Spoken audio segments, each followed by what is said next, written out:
Poštovani ljubitelji sporta, evo nas u novom izdanju emisije Ardu pregled Super B rukometne lige. Bližimo se kraju jesenjeg dela prvenstva u svim ligama, ali na početku emisije pogledajte šta je to bilo najzanimljivije u grupi Sever Centar. Jesenji deo prvenstva u Super B rukometnoj ligi se polako bliži kraju, međutim borba za bodove ne gubi na intenzitetu. Evo kako su ekipe igrale proteklog vikenda. Crvenka Smederevo 30-22, Sinđelić Kikinda Grindex 15-29, Kolubara Voždovac 2012 32-21, Sivac 69 Vrbas Petrol 35-34, Inđija Morava 28-31 i Apatin Nub 26-23. Ekipa Kikinda Grindex nastavlja sa nizom pobjeda i sa 17 bodova zauzima prvo mesto na tabeli. Na drugom mestu je Smederevo sa 12 bodova, a 11 bodova imaju UB, Vrbas Petrol i Sivac 69. Šesta je Crvenka sa 10 bodova, a na 7. mestu je Apatin sa istim tolikim bodovnim saldom. Sinđelić ima 9 bodova, a 6 bodova je sakupila Inđija koja zauzima 9. poziciju na tabeli. 4 boda imaju Kolubara i Voždovac 2012, dok je poslednje mesto na tabeli zauzela ekipa Morave sa 3 osvojena boda. Vuk Perović iz Crvenke i dalje vodi na listi strelaca sa 75 postignutih pogodaka. Prate ga Aleksa Miković iz Inđije sa 74, Aleksandar Pilipović iz Zapatina sa 70, Jakša Vještica iz Morave sa 66 i Vladimir Đokić iz Morave sa 63 postignuta pogodka. U 9. kolu prvenstva u rukometnoj Super B ligi obe ekipe iz naše opštine su bile domaćini. Sivac 69 je u svojoj hali ugostio ekipu Vrbas Petrol iz Vrbasa i nakon 3 uzastopna poraza ubeležio značajnu pobedu. Sivac 69 je pobedio Vrbašane sa 35-34, poluvreme 17-16. Sam rezultat govori da je susret bio dramatičan, neizvestan, ali čini se da je presudilo iskustvo domaćina. U prvom poluvremenu, nakon početnog ispitivanja snaga, u 12. minutu Sivac je poveo sa 7-5, ali Vrbašani tu prednost stižu i prestižu, pa u 22. minutu oni vode sa 13-11. No izabranici Branka Žeželja su poravnali u 24. minutu na 14-14, a potom u igri gol za gol sa golom prednosti otišli na odmor. Početak drugog poluvremena pripao je gostima i od rezultata 19-17 za Sivac u 32. minutu Vrbas u narednih 5 minuta pravi seriju od 5-0 i stiče prednost od 22-19. Vratili su Sivčani u 42. minutu stigli do izjednačenja, a kada su u 58. minutu poveli sa 3 gola razlike 33-30, bilo je jasno da će bodovi ostati u Sivcu. Trener rukometaša Sivca Branko Žeželj je istakao da je ubeležena veoma vredna pobjeda nakon 3 vezana poraza od kojih najviše boli onaj protiv Voždovca. U izuzetno teškoj i neizvesnoj utakmici savladana je veoma dobra ekipa Vrbasa, jer je moja ekipa odigrala sa mnogo energije, jednostavno ostavila je srce na terenu, rekao je Žeželj. Najefikasniji u ekipi Sivca bio je Marko Čabaj sa 14 postignutih golova, ali je igrač utakmice njegov saigrač Marko Klasan koji je postigao 6 golova. I rukometaši Crvenke su slavili pobjedu. Kao domaćini u Ruskom Krsturu, rukometaši Crvenke su pobedili ekipu Smedereva sa 30-22, poluvreme 16-11. Ubedljiva pobjeda, ali i ubedljiva igra rukometaša Crvenke, koji su u svim elementima igre nadvesili drugoplasiranu ekipu na tabeli. Odličnu igru odbrane krunisao je sjajnim intervencijama golman Luka Pavićević, a u napadu su raspoloženi bili iskusni Vuk Perović i mladi Marko Tasić, tako da pobjeda nijednog trenutka nije dolazila u pitanje. Najefikasniji u ekipi Crvenke je bio i Vuk Perović, koji je postigao 13 golova, a za igrača utakmice proglašen je golman Crvenke Luka Pavićević. Evo šta smo nakon susreta zabeležili u razgovoru sa trenerom Crvenke Milošem Mitrovićem. Ovo je, mogu slobodno da kažem, naše najbolje izdanje u ovom jesenjem delu. Za sada, jeste. Pa eto, malo su se složile kockice, odbrana pre svega daje to našoj igri. Kad pogledamo unazad, evo ovo je već sad neka treća utakmica u kojoj u dobrom ritmu, s dobrom energijom ulazimo. Rekao sam, priželjkujem do kraja prvenstva da tako i završimo u istom ritmu, to je znači pobjeda. Sve vreme ste kontrolisali igru i rezultat, ali je bilo perioda igre kada je recimo igrao mladi Fenš, tu je Crvenka padala. Kako to objašnjavate? Pa dobro, sigurno je to nedostatak iskustvu i mladosti mladoga Feša, ali opet kažem, kolektiv ispred svakog pojedinca. Nije samo on tu imao uspona i padova tokom današnje utakmice, bilo je i ostalih igrača, što je negde i normalno, ali ostali deo ekipe sve to kompenzovao i na kraju rezultat koji smo svi priželjkivali. Sada sledi jedna lepa serija, prvo u sredu kup susret protiv Vrbasa, da se revanširate za onaj poraz u prvenstvu, a posle da očekujete Inđiju. Slažem se. U sredu je kup utakmica protiv Vrbasa. Naravno da želimo da im se revanširamo. Posle toga ostalo je u nedelju utakmica protiv Inđije i posljednje kolo utakmica protiv Sica. Još jednom naglašavam, želimo u ovom istom ritmu da odigramo sve 3 utakmice i ne plašim se o bilo kog protivnika. Nakon 9 kola rukometnog prvenstva, Sivac 69 je 5. na tabeli sa 11, a Crvenka 6. sa 10 osvojenih bodova. U narednom kolu Crvenka dočekuje Inđiju, a Sivac 69 ide u goste posljednje plasiranoj Moraviju Veliku Planu. Isto kao u grupi Sever-Centar, zanimljivo je bilo i u grupi Istok-Zapad. Evo kako je izgledalo 9. kolo u grupi Istok-Zapad. Topličanin Hajduk Veljko 29-23, Župa 54, Kuršumlija 30-25, Jagodina Vranje 1957, 27-33, Bela Palanka Priboj 36-33, Metalac Vlasotince 24-26, utakmica između Zlatara i Jastrebca prekinuta je u drugom poluvremenu, a rezultat na kraju prvog dela igre bio je 14-11.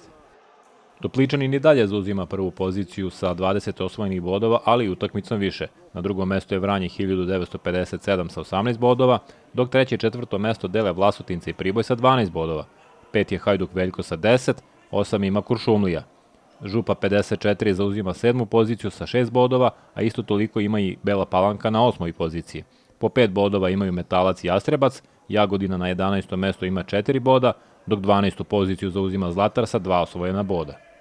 Davor Tasković iz Vranja 1957 i dalje neprikosnoveni lider liste strelaca ove grupe sa 70 golova. Prate ga Stefan Stefanović iz Topličanina sa 58, treći je Ivan Veljković iz Bele Palanke sa 57, četvrti Ines Hadžović iz Priboja sa isto toliko golova, a peti je Darko Hadžić iz Jastrebca sa 55 postignutih pogodaka. Rukometni klub Vranje 1957 opravdao je ulogu favorita u Jagodini i proteklog vikenda savladao je domaći klub rezultatom 27-33. Vodila je ekipa trenera Darka Stanojkovića tokom čitavog susreta, a pobjeda nijednog trenutka nije došla u pitanje. Domaći su u nekoliko navrata uspeli da uhvate rezultatski priključak, ali nisu imali snage za preokret. U domaćem timu Davor Tasković je postigao 11 golova, dok su se po 6 puta u listu strelaca upisali Veljko Anisijević i Stefan Pavlović. U ekipi iz Vranja kapiten Veselin Jelić postigao je 9 golova, dok su po 6 postigli Ljubodrag Matić i Bojan Avramović. U nedelju se u Vranju igra veliki derbi, u kojem se sastaju dve prvoplasirane ekipe, Vranje 1957 i Topličanin. Meč počinje u 19 časova.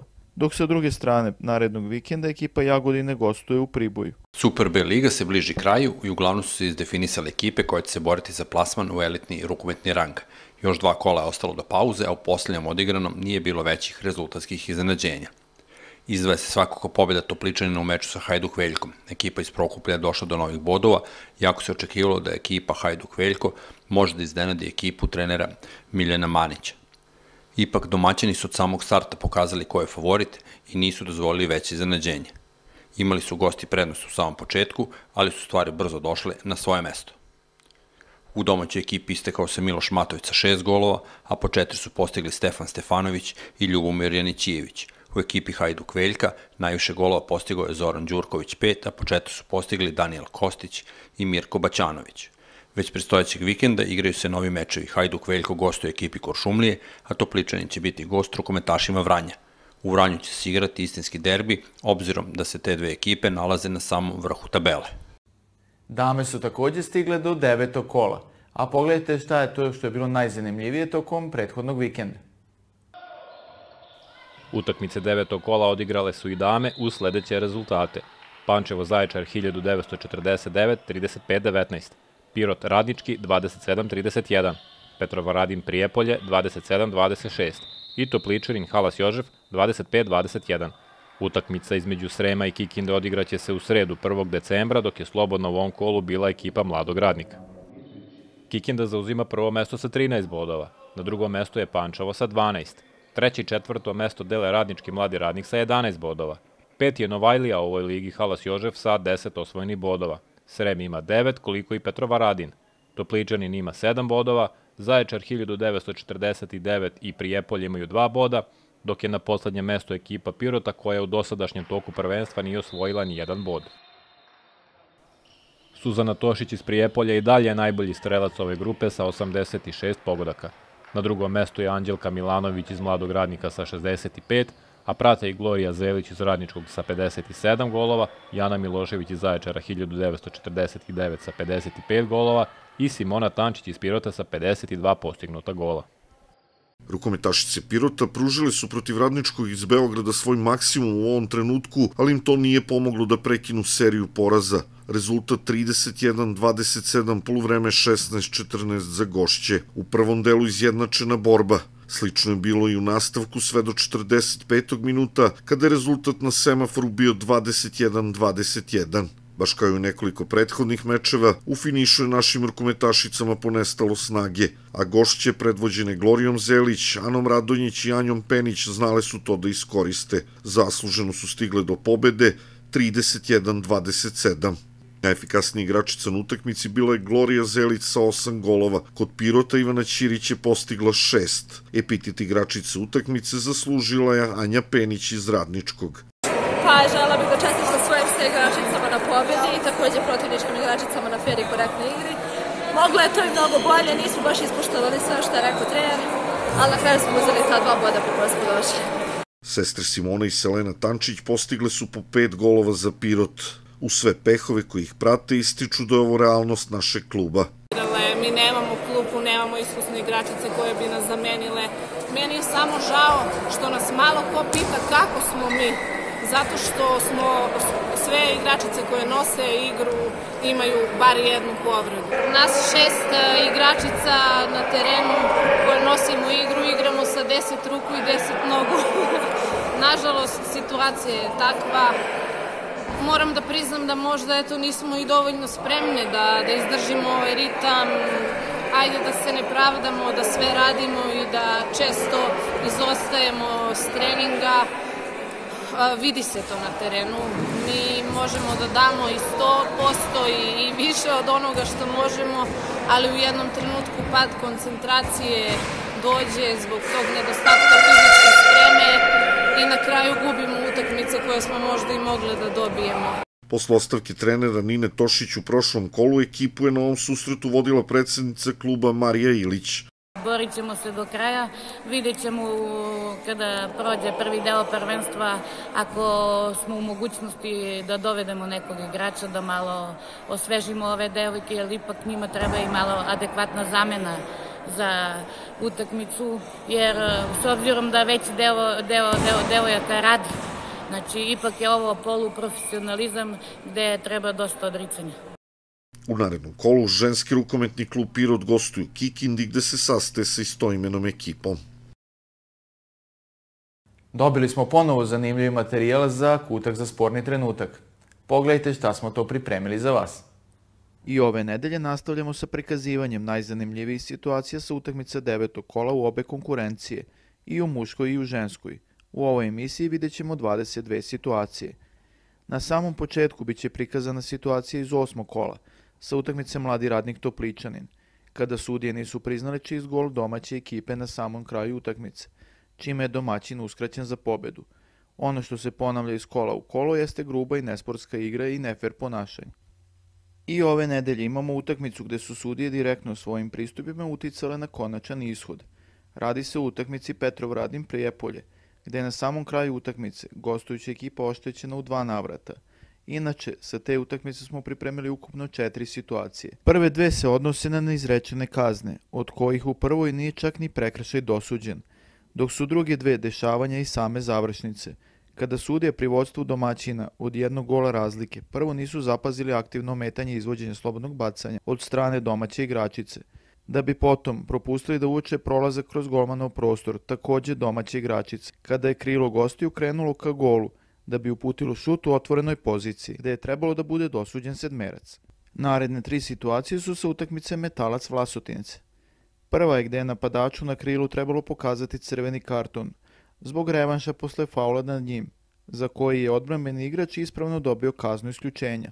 Druga je gde je zbog grubog prekršaja nad desnim bekom gostiju trebalo umesto 2 minuta pokazati crveni karton.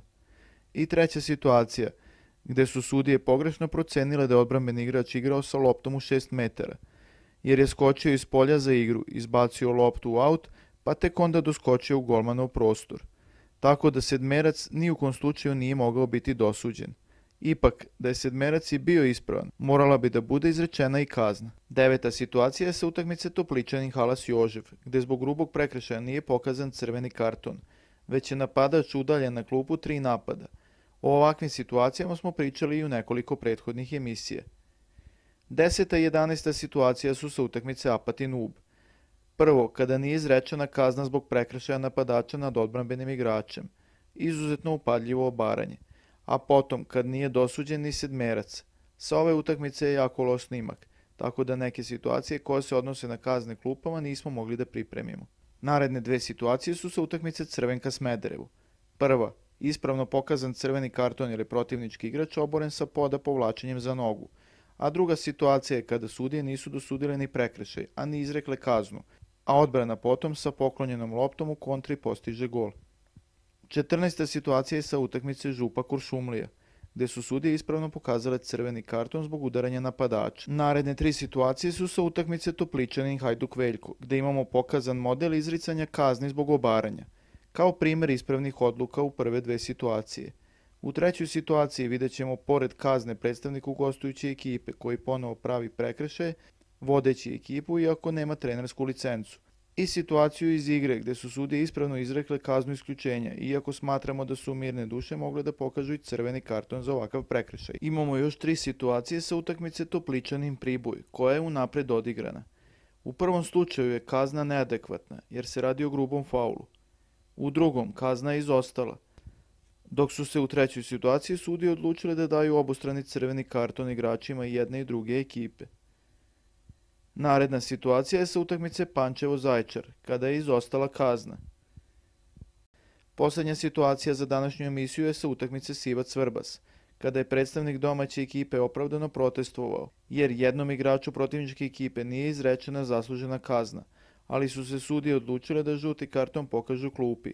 Dešavanja sa utakmicu Nove Varoši između Zlatara i Jastrebca nećemo prikazivati u ovoj emisiji, obzirom da je ta utakmica prekinuta, pa ćemo sačekati određene odluke koje se odnose na tu utakmicu, tako da ćemo analizu nekih sudijskih odluka ostaviti za emisiju posle završetka jesenjeg dela sezone.